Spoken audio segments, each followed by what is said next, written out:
Cuando abrí la puerta del hotel, ella no me reconoció. Iba con tacones, una blusa que jamás le había visto en casa, y la risa suelta de quien no tiene motivos para esconderse. Caminaba del brazo de un tío, uno más joven, más alto que yo. Ella pasó por delante sin mirarme, como si yo fuera un extraño más en el pasillo del Eurostars de la Gran Vía. Pero no lo era. Era su marido. Y sabía exactamente lo que estaba haciendo allí. No fue casualidad que estuviéramos los tres en el mismo sitio. Lo planeé. A conciencia. Llevaba 2 semanas siguiendo pistas pequeñas, un recibo, una reserva sospechosa en Booking que vi en el portátil familiar, una mención inocente sobre un evento de trabajo en el centro. Y algo en mi interior me dijo, esta es la noche. Así que reservé una habitación en el mismo hotel, el mismo día. Y esperé. Lo que no esperaba era que no me reconociera. No por mi ropa ni por mi aspecto. Me miró a los ojos. Y aún así, nada. Porque cuando vas a hacer algo sucio, tu cerebro borra todo lo que te molesta, incluso los rostros conocidos. Ella se metió en el ascensor con él. Piso 7. Yo tomé el siguiente. Piso 7 también. Mi nombre es Álvaro, tengo 38 años y nunca fui bueno para fingir. Pero esa noche aprendí. Me hice pasar por un huésped más, saludé al recepcionista como si viniera a una reunión y esperé en el pasillo como si me hubiera olvidado la llave. Miraba la moqueta y contaba los segundos. Cuando salieron del ascensor, no me vio. Cuando entraron en la habitación 714, tampoco. Me senté en el suelo del pasillo, a 3 puertas de la suya. No por tristeza. No por shock. Sino porque necesitaba estar ahí. Necesitaba escuchar algo, cualquier cosa que me confirmara lo que ya sabía. Pero no escuché nada. Aisladas, paredes gruesas, silencio total. El hotel perfecto para lo que estaban haciendo. Podría haberme ido. Podría haberme levantado, vuelto al coche y asumir que no era el primero ni sería el último marido engañado. Pero no. Me quedé. Y no solo me quedé, llamé a recepción y pedí que me subieran una botella de vino blanco para la habitación 714. Pedí que tocaran, que insistieran, que dijeran que era urgente. Y desde mi esquina del pasillo, vi la puerta abrirse. Él abrió. Sin camiseta. Ella salió detrás, con la blusa mal abrochada, esa que no le había visto nunca. Y cuando me vio a mí, esta vez sí, se le congeló el alma. Me miró como si yo fuera un fantasma. Como si no pudiera creer que estuviera ahí, de pie, con una cara tan tranquila y una sonrisa tan pequeña que dolía más que un puñetazo. No dije nada. Solo levanté la mano con 2 dedos, como saludando. Cerraron la puerta de golpe. Eso fue un viernes. Y aunque podría contarte que esa noche dormí poco, que me tomé la botella yo solo o que destrocé el espejo del baño, no sería cierto. No sentí rabia. No sentí dolor. Sentí vértigo. Como si me hubieran empujado desde una azotea y aún no supiera si caería sobre algo blando o sobre el puto asfalto. Volví a casa al día siguiente. Ella llegó unas horas después, con la cara lavada y una bolsa de Zara como disfraz. Como si el sábado en el centro fuera una costumbre suya. Como si no hubiera pasado nada. ¿Has comido?, me preguntó, sin mirarme a los ojos. No. ¿Y tú? No contestó. Se metió al baño. Yo me quedé ahí, en la cocina, viendo cómo hervía el agua para el café. Y es ahí, amigo, donde empezó todo. Donde dejé de ser Álvaro el marido, el diseñador freelance, el tipo que prepara brunch los domingos. Y empecé a convertirme en otra cosa. No sabía aún en qué. Pero te juro por Dios que iba a descubrirlo. Cuando ella salió del baño, Lo primero que hizo fue mirar si yo seguía en la cocina, como si necesitara confirmar si todavía tenía que actuar. Me miró con esa calma fingida que usa alguien que cree que tiene el control de una situación que claramente se le está escapando. Ni siquiera mencionó lo del hotel. Nada. Como si no hubiera pasado, como si yo no hubiera estado ahí, como si no hubiera visto nada. Y eso me pareció mucho más ofensivo que cualquier confesión. Me preguntó si quería que hiciéramos algo para cenar. Le dije que no, que había pedido algo por Globo.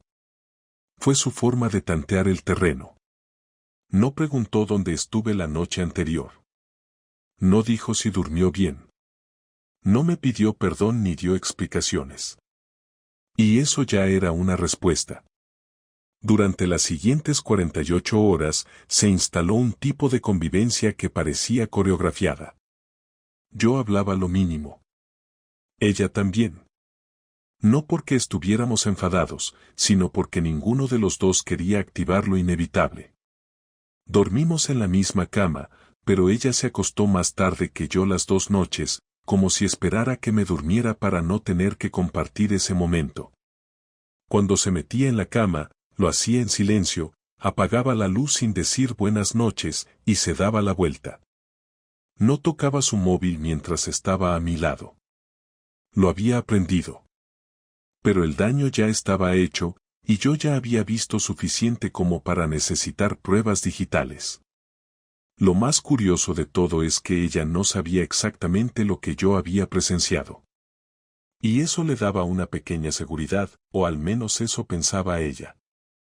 En su cabeza, seguramente había margen para construir una excusa si algún día yo llegaba a decir algo. Seguramente pensaba que aún podía negar, inventar, suavizar. Que yo sospechaba, sí, pero que no tenía la certeza. Que me podía controlar si jugaba bien sus cartas. Que me conocía lo suficiente como para manejar mi reacción. Que no era capaz de enfrentar una traición. Que me quedaría ahí, tragando, aguantando, como un buen marido silencioso que no quiere perder lo que construyó. Y esa era su apuesta. El lunes actuó con normalidad. Se levantó, se duchó, preparó su café y se fue a trabajar como si fuera otro día más.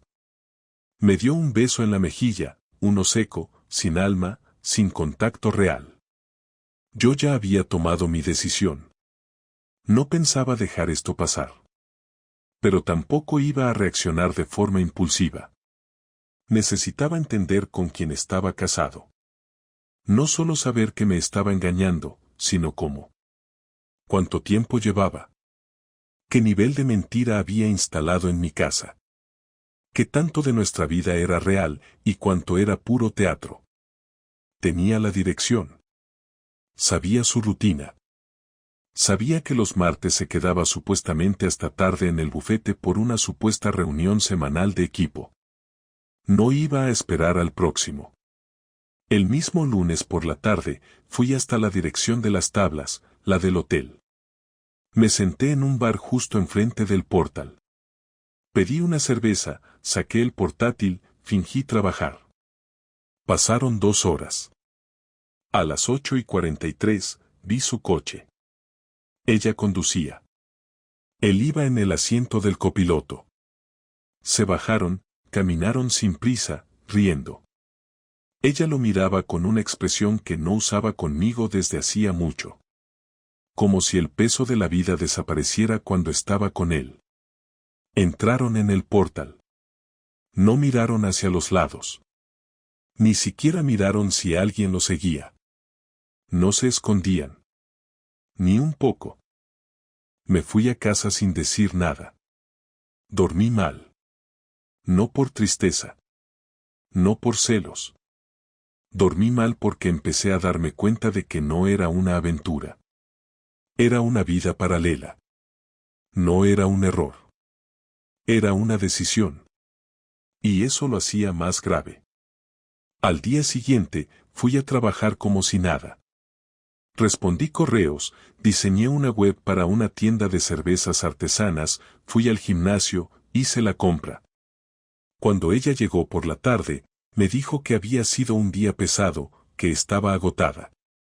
Yo le pregunté si seguían haciendo esas reuniones largas los martes. Dijo que sí, que eran un coñazo. Lo dijo con naturalidad. No dudó. No tragó saliva. No se le quebró la voz. Se había entrenado bien para mentir. Esa noche, mientras ella dormía, empecé a planear la siguiente fase. No se trataba solo de atraparla. Yo no necesitaba más pruebas. Ya tenía la imagen completa. Se trataba de devolverle la misma sensación de vacío que yo sentí en el pasillo de ese hotel. De hacerle sentir que había perdido algo importante, sin necesidad de gritar, sin necesidad de pelear. Quería que entendiera lo que es ver a alguien que supuestamente te ama reír con otro. Caminar con otro. Desear a otro. Sin culpa. Sin remordimiento. Solo con placer. El miércoles por la mañana le dije que tenía una reunión en Pozuelo, que no volvería hasta tarde. Ella ni se inmutó. Me deseó suerte, me dio un beso y siguió revisando su correo en el móvil. Lo que no sabía era que yo no iba a Pozuelo. Iba a su trabajo.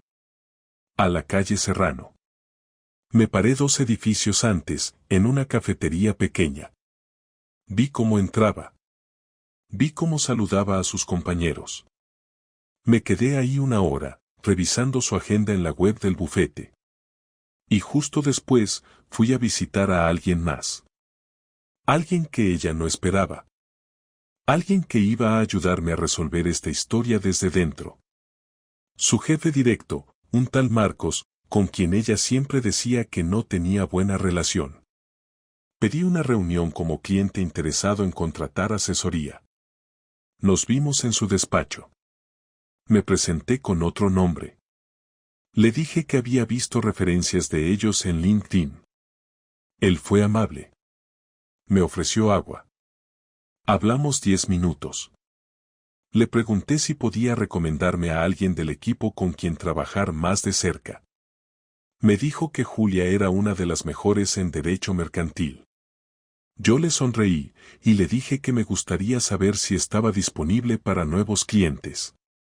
Y fue ahí cuando soltó algo interesante.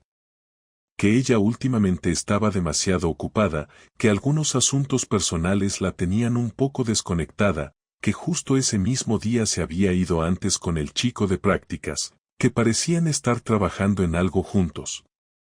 No pregunté más. Le agradecí el tiempo. Me despedí. Salí de ahí con un dato nuevo. No solo no se escondían en la calle. Tampoco en su trabajo. Y si estaban tan seguros, entonces era porque ella ya me había borrado de su vida. Yo era el tío que vivía en casa. El que llenaba la nevera. El que cuidaba del perro. El que pagaba media hipoteca. Nada más. Esa noche no dormí en casa. Tampoco le avisé. Ni respondí sus mensajes. Me quedé en un hotel, el mismo donde los vi. No en el mismo piso, pero sí en el mismo edificio. Quería estar ahí. Quería pensar. Quería decidir cuál sería mi siguiente paso. Porque ya no era una cuestión de si me estaba engañando o no. Eso estaba claro. Ahora se trataba de quién iba a tomar el control de esta historia. Y te juro que esta vez, no iba a ser ella. Cuando volví a casa el jueves por la mañana, llevaba la cabeza en ebullición porque ya no buscaba entender por qué había hecho lo que hizo, sino cómo iba a manejar lo que venía.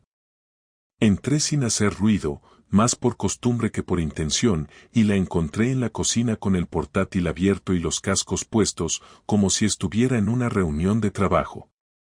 Ni se imaginaba que llevaba horas pensando en cómo decirle que ya no tenía espacio para maniobras, que la función había terminado y que no podía fingir más. Cuando me vio aparecer, se quitó los cascos rápido y me miró con una mezcla de alivio y preocupación calculada, como si intentara interpretar qué versión de mí tenía delante. No sabía dónde estabas, me dijo, y fue interesante que lo dijera sin enfado, como si supiera que no podía reclamar nada. Lo sé, respondí mientras dejaba la mochila en el suelo. No tenía por qué avisar. Esa frase la golpeó, lo noté en su mandíbula tensa, en la forma en que bajó la mirada al teclado como si fuera más fácil lidiar con un correo que con mí. Me ofreció café, lo cual fue casi ridículo porque llevaba años sin hacerlo espontáneamente. Le dije que no. Se sentó otra vez, pero no retomó la reunión, solo fingía escribir. Yo la observé en silencio, dejando que el tiempo la incomodara. Quería que sintiera que ya no tenía control de nada, que no iba a llevar la conversación a su terreno, que no iba a esquivar la verdad con frases preparadas. Tenemos que hablar, dije al fin. Fue como si hubiera estado esperando esa frase desde el domingo. Cerró el portátil, lo empujó hacia un lado y respiró hondo. La vi prepararse para actuar, para calibrar mis palabras, para medir qué admitir y qué negar. No tenía idea de que ya sabía todo. Dan, respondió, con un tono neutro que le salió demasiado rápido. El viernes estuve en el Eurostars, solté sin rodeos. Vi su cara cambiar con una lentitud inquietante porque no giró la cabeza de golpe como alguien sorprendido, sino que tardó unos segundos en procesar cómo debía reaccionar. Fue la confirmación de que no podía negar nada. Buscó excusas en su cabeza y decidió tirar por la vía del desconcierto. ¿Qué hacías allí?, preguntó intentando sonar genuina. Lo mismo que tú, dije. Hubo un largo silencio. No exagero. Un silencio en el que ella dejó de moverse, dejó de respirar hondo y se quedó rígida, como si entendiera que si hablaba demasiado pronto podía cometer un error. Yo no aparté la vista. Ella sabía que la había visto. Pero quería que fuera ella quien lo dijera. Quería oírla admitirlo sin que la frase tuviera un ángulo manipulador. Pensé que estabas fuera de Madrid, musitó, y su voz no tembló, lo cual me resultó más molesto. Eso pensabas, respondí. Por eso no te costó nada aparecer allí con él. Su cara se transformó. No lloró. No gritó. No pidió perdón. Sacó la frialdad de un cirujano. Sabía que ya no podía negar el encuentro, así que eligió la táctica más cómoda, minimizar. Álvaro, no pasó lo que crees, dijo, y ahí sí se me calentó la sangre. Me levanté de la silla despacio y apoyé las manos en la mesa. Ella retrocedió ligeramente, no por miedo físico, sino porque no estaba acostumbrada a que yo respondiera con firmeza. Lo vi todo, recalqué. No necesito suposiciones. Te vi entrar. Te vi salir. Te vi cuando me miraste sin reconocerme. No inventes nada porque no tienes margen. Ella intentó incorporarse para ganar altura, como si eso fuera a devolverle dignidad. No funcionó. Estás exagerando, dijo con un hilo de voz más tenso que antes. No tiene por qué convertirse en un drama. ¿Un drama? Solté mientras me reía sin ganas. Llevas meses viéndote con él. Te he visto entrar en su portal. Te he visto salir. Sé cuándo lo ves. Sé cómo lo miras. Esto no es un error. Es un reemplazo. Esa última palabra fue la que la descolocó. No respondió inmediatamente. Se cruzó de brazos, como si quisiera protegerse, pero tampoco bajó la mirada. Me sostuvo la vista con una mezcla de orgullo herido y rabia contenida. No planeaba que pasara, dijo al fin. Las cosas se fueron complicando. No son cosas, le corregí. Son decisiones. Ella golpeó la mesa con la palma abierta, un golpe seco que retumbó en la cocina. No por violencia, sino por frustración. Su máscara empezó a romperse. No tienes idea de lo que ha sido este año, soltó casi tartamudeando. No eres el único que sufre. No eres el único cansado. No eres el único que se siente solo. La diferencia, respondí sin levantar la voz, es que yo no busqué compañía fuera. Ella apretó los dientes. Se pasó la mano por el pelo. Caminó unos pasos, tratando de encontrar una posición que le permitiera recuperar el control. Pero ya no había control posible. No es lo que piensas, repitió, pero esta vez con una desesperación menos medida. No quería hacerte daño. Querías hacerte la vida más fácil, eso es todo, respondí. Si te hubiera importado el daño, no te habría visto salir de un hotel con él. No te habría visto reír con él en la calle como si tuvieras 20 años. No habrías caminado con él a plena luz del día. No habrías mentido cada noche como si fuera algo normal. No entiendes nada, me interrumpió. No sabes cómo me siento desde hace meses. No sabes cómo es vivir contigo cuando tú te desconectas, cuando te metes en tu mundo, cuando no dices nada. Él me escuchaba. Él estaba ahí. Me reí, no por burla, sino porque aquella explicación no podía ser más predecible, aunque yo no usara la palabra en voz alta. Entonces dilo claro, le pedí. ¿Estás enamorada de él? Se quedó inmóvil. No esperaba que fuera tan directo. Su respiración cambió. Movió los labios, pero no salió nada durante varios segundos. Y cuando por fin habló, lo hizo sin mirar al suelo. Me miró de frente. No lo sé, respondió con una sinceridad que dolió más que un sí. Ese no lo sé fue como quitar la alfombra del suelo. Porque significaba que no había culpa, que no había arrepentimiento, que no había lucha interna. Solo había indecisión, como si estuviera valorando entre dos ofertas laborales. Me acerqué más y bajé la voz. Pues yo sí lo sé. Sé que te llevas viendo con él desde antes del hotel. Sé que has construido un espacio con él en el que yo no existo. Sé que me mentiste en la cara durante semanas. Y sé que no estás aquí porque me elijas, sino porque no has decidido aún si él te conviene. Ella abrió la boca para responder, pero no la dejé. Y ahora vamos a hablar de una sola cosa. De si vas a seguir mintiendo o si vas a decir la verdad. Su respiración se volvió irregular. Sus manos temblaron. No de miedo a mí, sino al vacío que tenía delante. La vi quebrarse, por fin. No empezó a llorar, pero la vi perder el control calculado. Caminó hacia la encimera, se apoyó, bajó la cabeza y soltó un susurro. Sí. Me estoy viendo con él. La frase, tan simple, tan desnuda, cerró el círculo. No añadió explicaciones. No me pidió perdón. No dijo que quería arreglarlo. Solo confirmó lo evidente. Y ahí, en ese instante, entendí que la confrontación ya no era una búsqueda de respuestas. Era el punto exacto en el que empezaba mi revancha.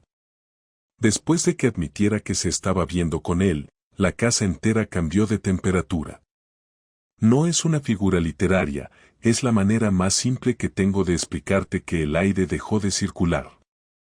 Ella se sentó en la silla como si necesitara algo que la sujetara, pero no buscó mi mano ni intentó suavizar nada. Estaba agotada porque la mentira se había terminado y porque ya no podía maniobrar como antes. Yo, en cambio, sentí algo parecido a una claridad inmediata.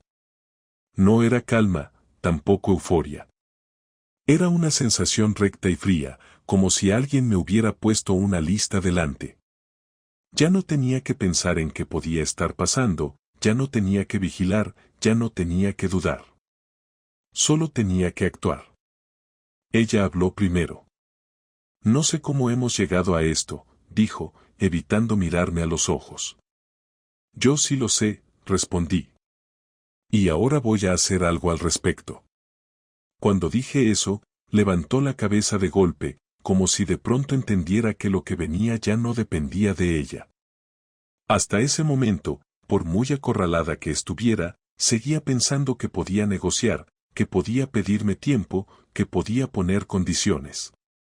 La miré unos segundos sin decir nada más porque quería que asumiera que ese juego se había terminado. Me levanté, fui a la habitación y saqué la carpeta donde guardaba documentos importantes. No lo hice para enseñarle nada, sino porque necesitaba preparar el primer movimiento de mi plan. Desde que descubrí lo del hotel, había empezado a recopilar cosas que ella ni imaginaba. No fotos ni grabaciones, nada de eso. Yo no quería exponerla públicamente. Mi objetivo no era destruir su reputación, sino equilibrar la balanza dentro de nuestra historia, devolverle parte del peso que me había tirado encima. Cuando volví a la cocina, ella seguía ahí, inmóvil. Necesito que mañana no vengas a casa hasta que yo te avise, le dije. Voy a hacer cambios. Álvaro, no hace falta llegar a esto, respondió, y su tono mezclaba miedo y orgullo herido.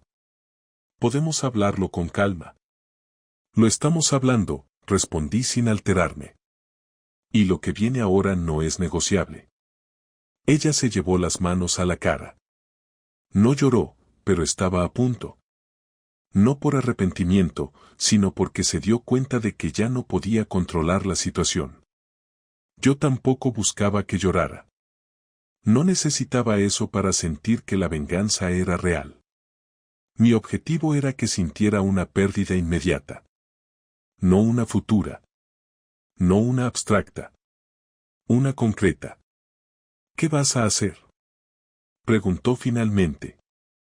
Primero, separar nuestras cuentas. Segundo, recuperar lo que es mío. Tercero, aclarar que aquí ya no mandas tú. Ella abrió los ojos como si no esperara que fuera tan directo. Quizá pensó que yo pediría explicaciones, que entraría en una discusión emocional, que me pondría a suplicar o a analizar lo ocurrido. No lo hice. No me daba la gana dedicarle tantas palabras a algo que ella misma había decidido sin consultarme. No puedes irte así de la casa, respondió con un tono más firme, intentando agarrarse a algo conocido.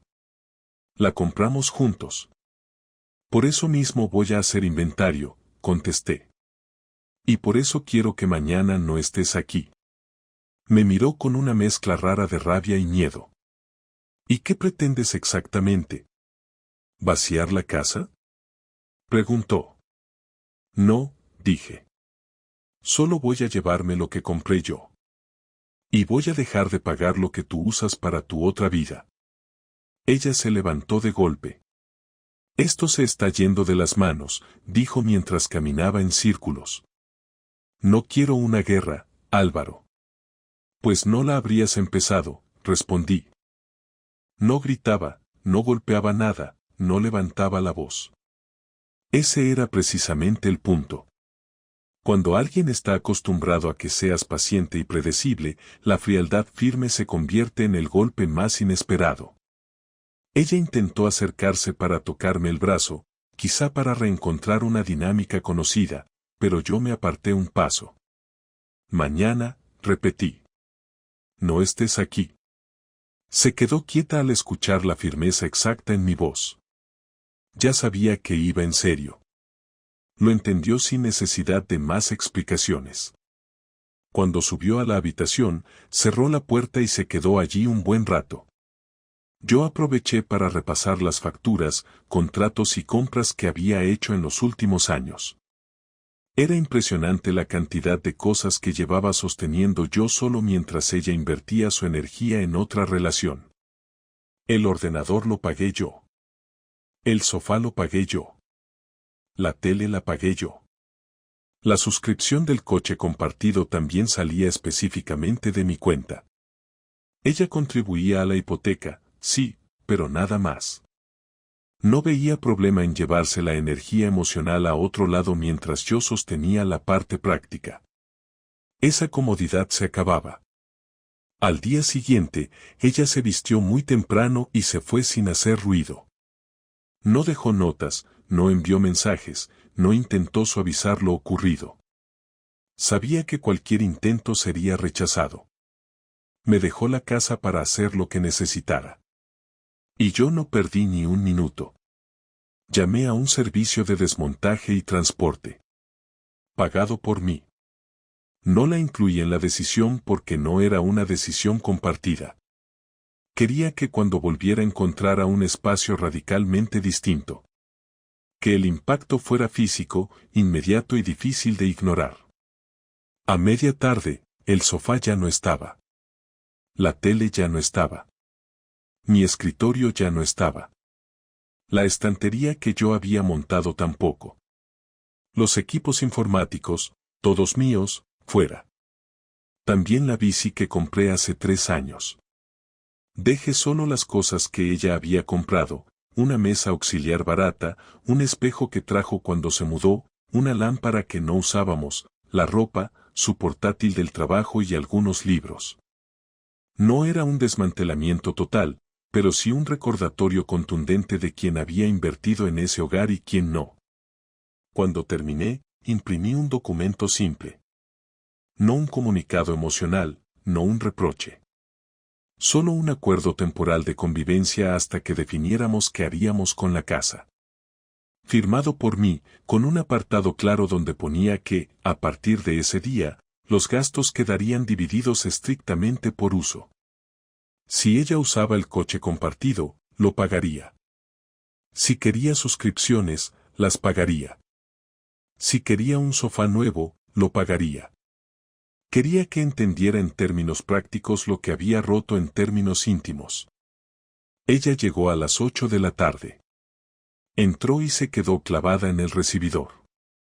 La casa parecía un piso vacío en mitad de una mudanza. No lloró. No gritó. Solo se quedó con la boca abierta, como si no pudiera procesar que la consecuencia había llegado tan rápido. ¿Qué has hecho?, dijo con la voz rota. Equilibrar, respondí mientras le entregaba el documento. Lo leyó varias veces, sin saber qué decir. Esto es absurdo, susurró. Parece una venganza infantil. No es infantil, dije. Es proporcional. Ella dejó caer el papel al suelo. No puedo vivir así, soltó. Tampoco podías vivir conmigo mientras tenías otra relación, respondí. Y aún así lo hiciste. La discusión se volvió más dura. Me acusó de reaccionar de forma extrema. Me dijo que estaba empeorando algo que podría haberse arreglado. Me dijo que no necesitábamos llegar a esto. Y ahí se me agotó la paciencia. No vengas a hablarme de arreglos, le dije acercándome. Llevas meses decidiendo sola. Yo solo estoy haciendo lo mismo. La tensión subió porque sintió que su poder se había esfumado. Ya no podía manejarme con excusas ni con silencios ni con medias confesiones. La venganza no era gritar ni humillarla. Era dejar claro que no iba a sostener nada más por ella. A partir de hoy, finalicé. Vivimos como 2 adultos que comparten un espacio y nada más. No soy tu colchón, no soy tu tapón emocional, no soy el que paga tu comodidad mientras tú la inviertes fuera. Lo que quieras, lo pagas. Lo que necesites, lo resuelves. Yo haré lo mismo. Ella se apoyó en la pared, agotada, sin saber qué hacer. No dije nada más. La dejé ahí, en silencio, en una casa casi vacía que ahora le enseñaba de golpe la vida que llevaba manteniendo gracias a mí. Y por primera vez desde que empezó todo, sentí que había recuperado un peso que era mío. Pasaron 3 días sin que habláramos más de lo necesario. Nos cruzábamos por la casa como 2 desconocidos que se toleran por necesidad. No hubo insultos, no hubo discusiones, pero tampoco hubo esfuerzo por recuperar nada. Ella no intentó arreglarlo, yo no ofrecí ningún espacio para hacerlo. La rutina se volvió un mecanismo frío y práctico. Cada uno se preparaba su comida. Cada uno se encerraba en su espacio. El aire se volvió espeso, pero nadie lo tocaba. Yo sabía que eso no podía mantenerse mucho tiempo. Ella también. El domingo por la tarde, después de almorzar, me dijo que necesitaba hablar. Lo dijo sin dramatismo. Ni siquiera se sentó. Se quedó de pie al lado del sofá como si estuviera esperando mi aprobación. Le dije que sí con un gesto y me levanté para mirarla de frente. No había excusa posible ni historia alternativa. Ella lo sabía. No puedo vivir así, Álvaro, dijo sin rodeos.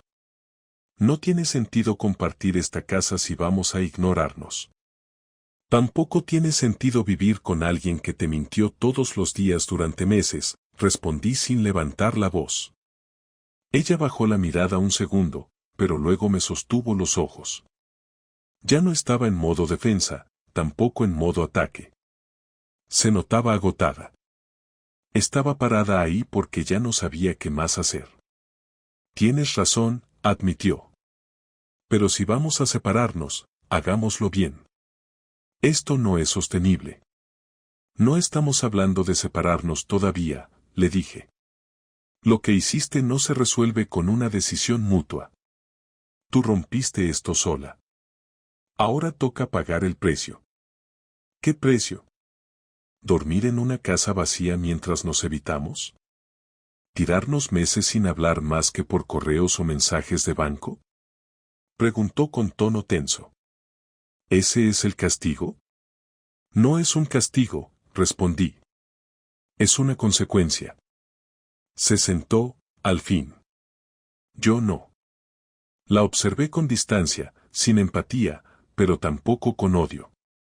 Era como estar delante de alguien que alguna vez fue importante y ahora ya no reconoces. Ella cruzó los brazos. Se apoyó hacia adelante. No había lágrimas. No había súplicas. No estoy enamorada de él, dijo. Esa frase no provocó nada en mí.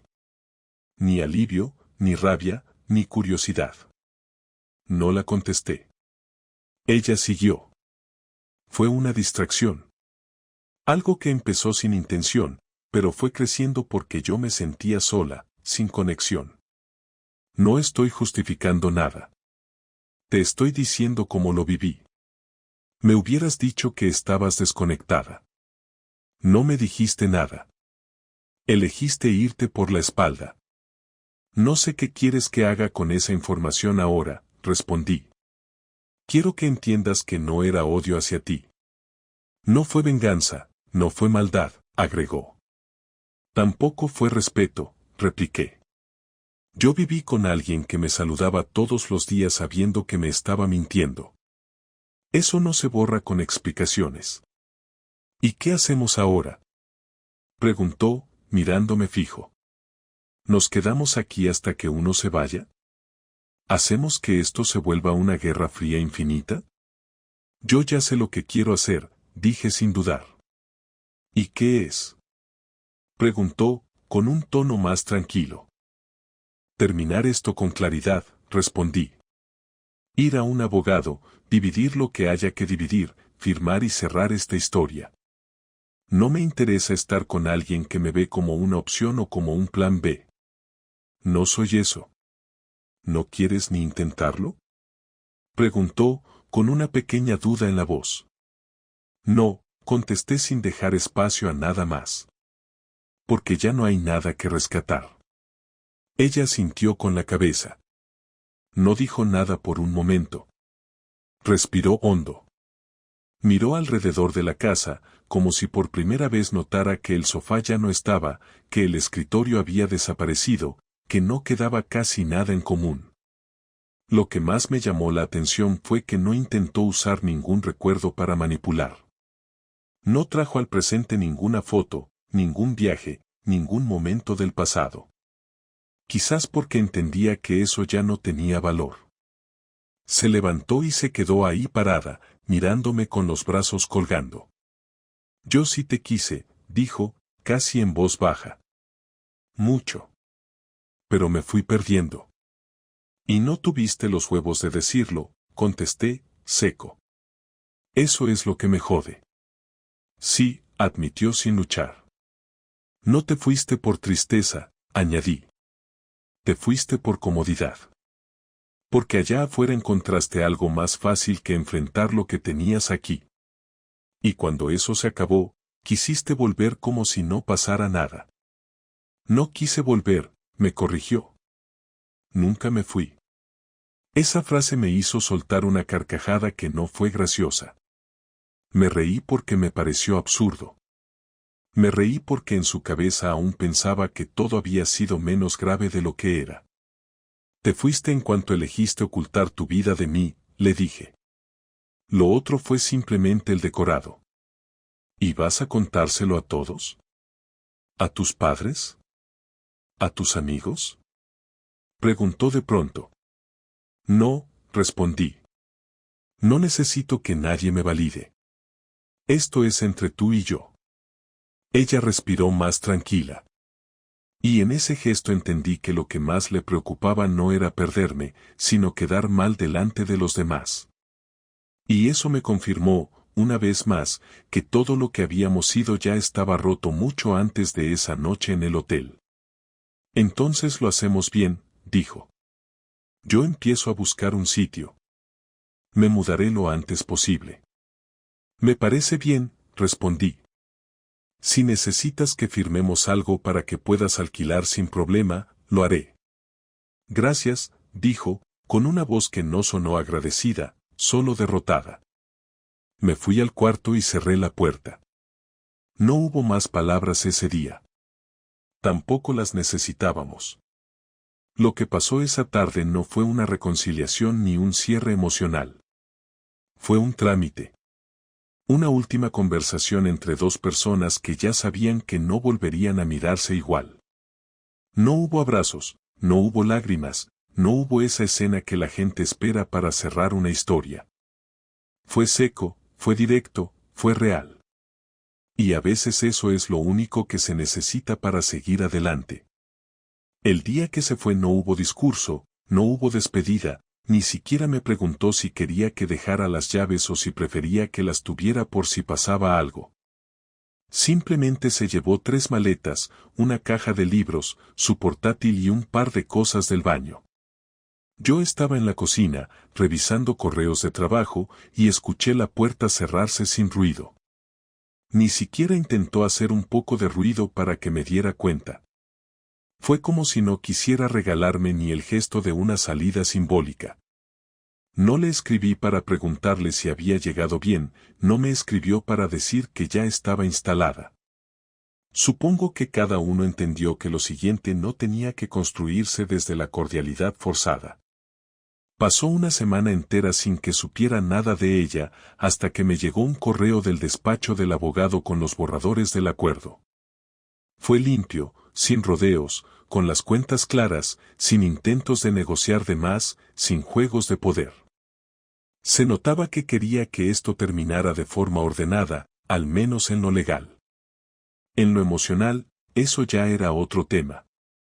Pasar de vivir con alguien durante años a estar solo es un cambio que no se explica bien hasta que lo estás viviendo.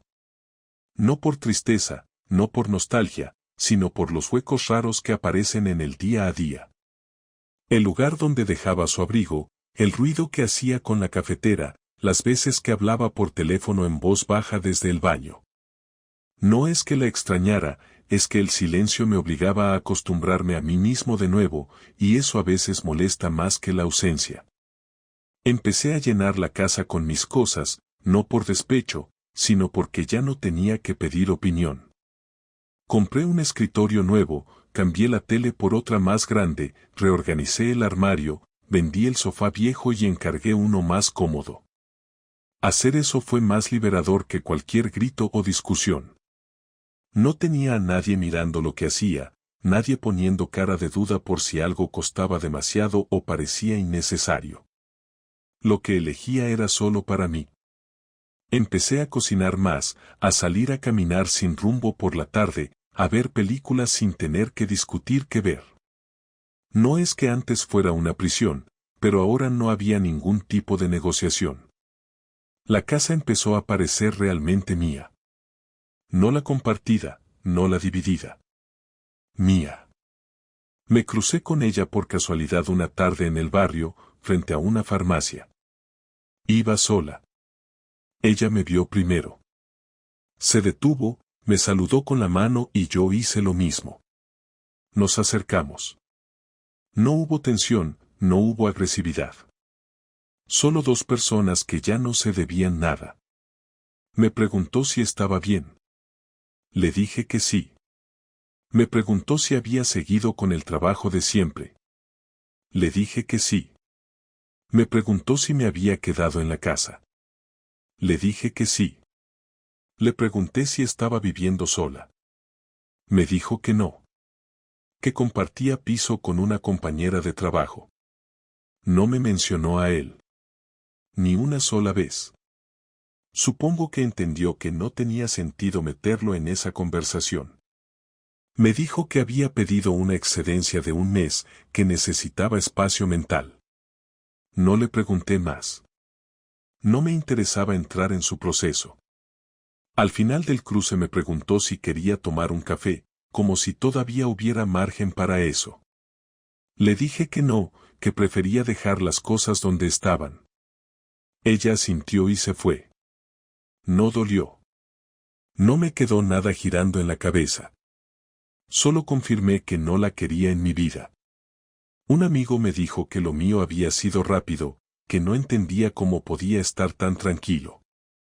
Le respondí que la tranquilidad no vino sola, que me la gané al mirar las cosas sin adornarlas. Que me dolió más la forma en la que ella me borró poco a poco que el engaño en sí. Porque el engaño fue el síntoma, no la enfermedad. La enfermedad fue esa forma pasiva de alejarse sin decir nada, ese desgaste silencioso que se camufla como rutina pero en realidad es abandono emocional. Y eso no se cura con terapia de pareja ni con vacaciones juntos. Se cura separándose. Cortando. Poniendo punto final sin guión alternativo. Me preguntaron también si volvería a confiar en alguien. Les dije que sí, pero distinto. Porque ahora ya sabía lo que era vivir con alguien que puede estar contigo sin realmente estar. Y eso te hace más preciso al elegir con quién te vinculas. La gente siempre quiere saber si uno quedó destruido o si salió fortalecido. La verdad es que no me siento ni una cosa ni la otra. No estoy destrozado, pero tampoco me convertí en una mejor versión de mí mismo por pasar por esto. Solo sé que ahora vivo solo, pago lo mío, decido por mí, y duermo tranquilo. Eso ya es bastante. No necesito arcos narrativos ni superaciones épicas. Solo necesitaba salir de un lugar donde me estaban usando sin decirlo. Y eso ya lo hice. No la volví a ver más después de aquel cruce. Su número sigue en mi móvil pero no volví a escribirle. No la bloqueé, no borré nuestras fotos. Simplemente dejé de abrir esos álbumes. No los necesito para recordar nada, ni para cerrar nada. Hay cosas que se terminan sin ceremonia. No necesito perdonarla, ni necesito que me pida perdón.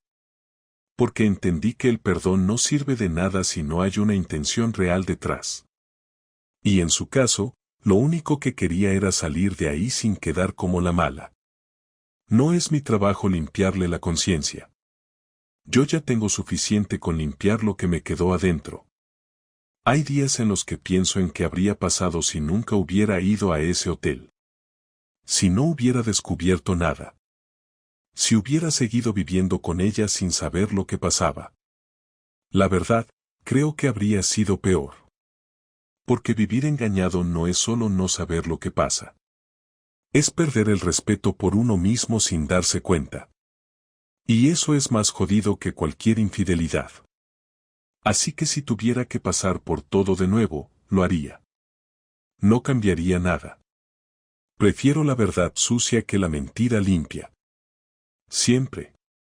Lo que viene ahora no sé cómo será. No tengo planes de pareja, ni ganas de buscar a nadie. Estoy enfocado en recuperar el ritmo de mi vida, en disfrutar mi tiempo, en no dar más de lo que recibo. No necesito más que eso por ahora. Y si algún día aparece alguien con quien las cosas se den sin esfuerzo, sin teatro, sin doble fondo, lo veré. Y si no, también está bien. Esto fue lo que pasó. No tengo más que contar. No hay epílogo. No hay moraleja. Solo una historia que empezó con una traición y terminó con una mudanza. Y a veces, eso es todo lo que uno necesita para volver a respirar tranquilo.